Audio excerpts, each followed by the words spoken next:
নমস্কার, welcome to my channel Bengal blogger Moumita চ্যানেলের পক্ষ থেকে জানাই অনেক অনেক স্বাগত, অনেক অনেক ভালোবাসা। আমিও ভালো আছি, আই হোপ তোমরা সবাই খুব ভালো আছো।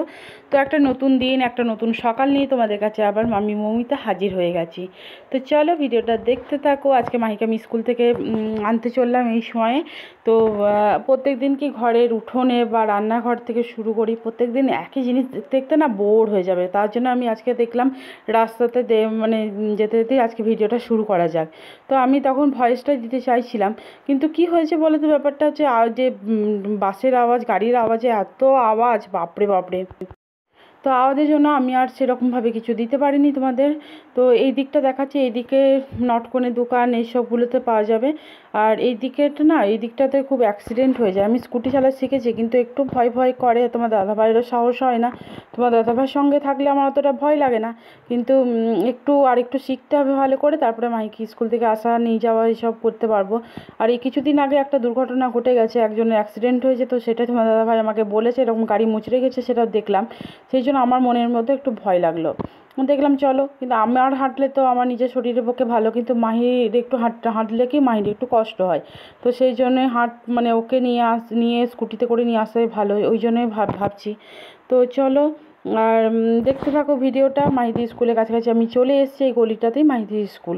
তো চলো, মাহিকে স্কুল থেকে আজকে মাহিকে তো সারপ্রাইজ দেবো। আজকে বাড়িতে ফ্রেঞ্চ ফ্রাই বানাবো। মাহির ফ্রেঞ্চ ফ্রাই খেতে খুব ইচ্ছা করছে, দোকানেও খুব দাম পড়ে যায় ফ্রেঞ্চ ফ্রাই। তো সেই জন্য আমি আজকে বাড়িতে বানিয়ে দেবো। তো কী করে বানাবো সেটাই তোমাদের সঙ্গে শেয়ার করব। চলো ভিডিওটা দেখতে থাকো, কেউ স্কিপ করো না, স্কিপ করলে কিন্তু কিছুই বুঝতে পারবে না।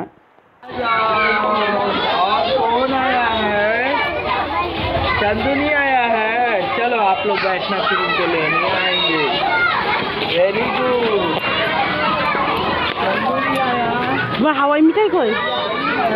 হাওয়াই মিঠাই নাই?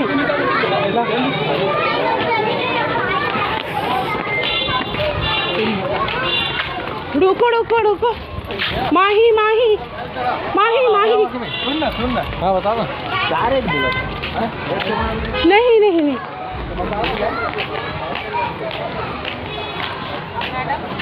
छोड़ दो। चलो रुको रुको रुको। তো আজকে খিচুড়ি বানানো হবে আতপ চাল মুগ ডাল দিয়ে। তো মুগ ডালের সব কিছু ভিডিও আমার করা আছে, কিন্তু তোমাদের দাদাভাইয়ের ফোনে করেছিলাম, তার জন্য ও ডিলিট করে দিয়েছে, বুঝতে পারিনি যে আমি ভেবেছি আমি ছেড়ে দিয়েছি।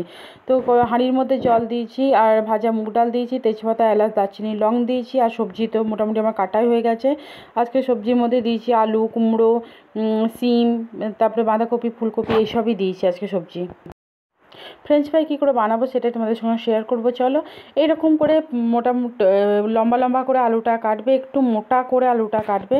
তো কাটার পরে জলের মধ্যে ভাপিয়ে নেবে। ভাপানোর সময় কোনো রকম নুন দেবে না, শুধু ভাপাবে, সেদ্ধ কিন্তু করবে না, ভাপাবে শুধু। ভাপানোর পরে একটু ঠান্ডা হয়ে যাবে, এয়ারটাইট বক্স হোক বা প্যাকেট হোক, সেই রকম ইয়েতে রেখে ফ্রিজের মধ্যে মোটামুটি 2 ঘন্টা রাখবে। ফ্রাই করার 2 ঘন্টার মতন রেখে দেবে। তারপরে এরকম করে ডিপ ফ্রাই করবে, তাহলে কিন্তু আমাদের ফ্রেঞ্চ ফ্রাই রেডি। তো ফ্রেঞ্চ ফ্রাইটাকে চটপটা বানানোর জন্য আমি কী করি না করি সেটাও কিন্তু দেখতে হবে, পুরোটাই তোমাদের সঙ্গে আমি শেয়ার করেছি। তো ভাপানো টাপানো সবই করা ছিল, তোমার দাদাভাই বললাম যে ডিলিট করে দিয়েছে, বুঝতে পারিনি কিছু। তো আবার বলছি, প্রথমে এরকম করে লম্বা লম্বা করে কাটবে, একটু মোটা করে কাটবে জিনিসটাকে, তারপরে ভাপাবে। ভাপানোর পরে একটু ঠান্ডা করে ফ্রিজের মধ্যে এয়ারটাইট বক্স হোক বা কোনো কিছুর মধ্যে ভরে এই ফ্রিজে রেখে দেবে, নর্মাল ফ্রিজে, ডিপ ফ্রিজে কিন্তু নয়, নর্মাল ফ্রিজে এরকম করে রেখে দেবে। তারপরে এরকম করে 1-2 ঘন্টা পরে এসে এরকম করে ডিপ ফ্রাই করে দেবে। বাচ্চাদের মন কিন্তু পুরো খুশি হয়ে যাবে। বাচ্চাদের আর এরকম করে আমরা যেমন পুরো যে আজকের যে তেল সেটা দিয়ে আমরা ব্যবহার করব। আর দোকানে কিন্তু কিনতে গেলে দামটাও বেশি পড়ে, আর ওরা কোন তেল ইউজ করছে, কোন পুরনো তেল ব্যবহার করছে, সত্যি কথায় খুবই, আর বাচ্চাদের পক্ষেটাও খারাপ। তো চলো, এই দেখো খিচুড়িটা বসিয়ে দিয়েছি। তো এই দেখো একটু কাচুরি মেথি দিয়ে দিয়েছি ফ্রেঞ্চ ফ্রাই দেওয়ার জন্য, চটপটা বানানোর জন্য। আর ফ্রেঞ্চ ফ্রাইটা চটপটা করার জন্য এর মধ্যে আমি দিয়ে দেবো চাট মশলা। তো এই দেখো চাট মশলা দিয়ে দিচ্ছি এর মধ্যে, আর দিয়ে দেবো নুন। আর কতটা কাঞ্চিনেস এসছে সেটা তোমাদের সঙ্গে এই দেখো কতটা কাঞ্চিনেস এসছে, তোমরা বুঝতেই পারছো। তো চলো নুনটা দিয়ে দিই।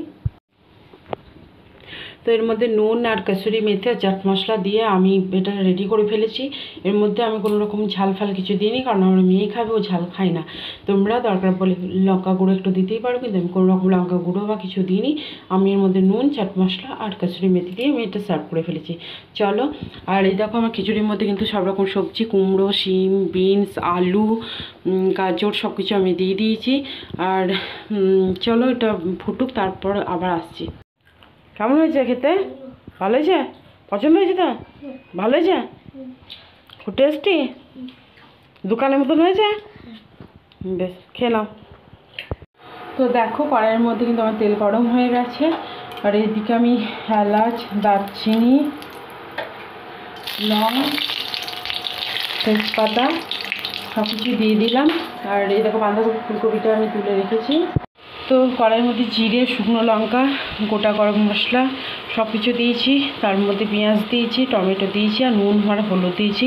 এখানে বেশি পরিমাণে হলুদ দেওয়ার দরকার নেই, কারণ এটা একটু বাসন্তী কালারের যেরকম কালার সেরকম চলে আসা অবধি ভালো লাগে। বেশি হলুদ হলে মানে গোবিন্দভোগ চাল, মানে আর যে আতপ চাল বা বলো গোবিন্দভোগ চাল এইসব খিচুড়িতে না মানে বেশি হলুদ হয়ে গেলে ভালো লাগে না খেতে। একটু বাসন্তী কালারই কিন্তু টেস্টটা বেশি ভালো হয়। এর মধ্যে আমি টমেটোটা মেল্ট হওয়া অবধি ওয়েট করবো। আর টমেটোটা মেল্ট হওয়ার জন্য একটু নুন দিয়ে দিয়েছি, আর হলুদটার পরিমাণ মতন দিয়ে দিয়েছি। আর এই বাটি অনুসরণ করে আমি ডাল নিয়েছিলাম, সেই অনুসরণ করে আমি চালও নিয়ে নিয়েছি। মানে যে বাটির চাল সেই বাটি অনুসরণ করে 1 বাটি চাল 1 বাটি ডাল অনুসরণ করে আমি চালও দিয়ে দিয়েছি। দেখো, আর ফ্রেঞ্চ ফ্রাই আবার মাই খাবো বললো, তার জন্য আবার ভাজতে, দেখো ইন্ডাকশানে আবার ভাজতে আমি বসিয়ে দিয়েছি। হয়ে যায়, তারপর আবার তোমাদের কাছে আসছি। আর ডিমের কারির জন্য ডিম সিদ্ধটা বসিয়েছিলাম, ডিম সিদ্ধটা নামাতেও হলো মাহির জন্য আমাকে। তো এই দেখো আদাকে আমি গ্রেট করে দিয়ে দিয়েছি, আদা আর বাটিনি আজকে, আদাটা আমি গ্রেট করে দিয়ে দিয়েছি। এবার মিশিয়ে নিই ভালো করে আদাটা।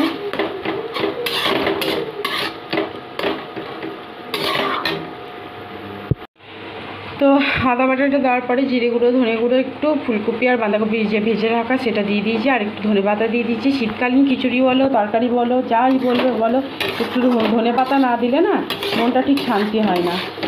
তো এই হচ্ছে ব্যাপার। তো আমি ভালো করে মিক্স করে নিয়েছি। এবার সেগুলো আমি এটা হাঁড়িটার মধ্যে আমি দিয়ে দেবো। তো খিচুড়ি আর ডিমের কারির ফাইনাল লুক আমি দেখাতে পারিনি, একটু প্রবলেমের জন্য আমি আর ভিডিওটা কমপ্লিট করিনি। তারপরের দিনে দেখো গান আর কবিতাতে নাম দিয়েছে বলে একবারে পুরো প্রোগ্রাম শুরু করে দিয়েছে। তো গান প্র্যাকটিস করছে বলে গিটার টিটার সব ছড়িয়ে ছিটিয়ে রেখে দিয়েছে দেখো। তো বাবাতে আর মেয়েতে তো ওই করছে। আর এই দেখো আমি আজকে রাত্রিতে ডিমের ঝোল বানাচ্ছি, তার জন্য ডিম সিদ্ধ করা হয়ে গেছে, আলুগুলোকে ফ্রাই করে নিচ্ছি। আজকে টক দই দিয়ে বানাবো, কারণ তোমার দাদাভাই টমেটো খেতে মানা, তাই এর জন্য এখন টক দই ব্যবহার করছি। আর কালকেকার ডাল সিদ্ধ ছিল, তাই ডাল সিদ্ধটাও হয়ে যাবে। তো ডাল সিদ্ধ ডিমের ঝোল আজকে মেনু আমার রাত্রিতে। তো দেখো কড়াইয়ের মধ্যে একটু তেল দিয়ে দিয়েছি, আর পেঁয়াজ কুচি দিয়ে দিয়েছি।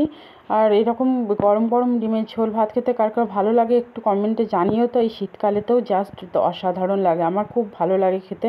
পাতলা করে ডিমের ঝোল, খুব পুরো ভালো লাগে না। তো দেখো আদা রসুন বাটা দিয়ে দিলাম এর মধ্যে।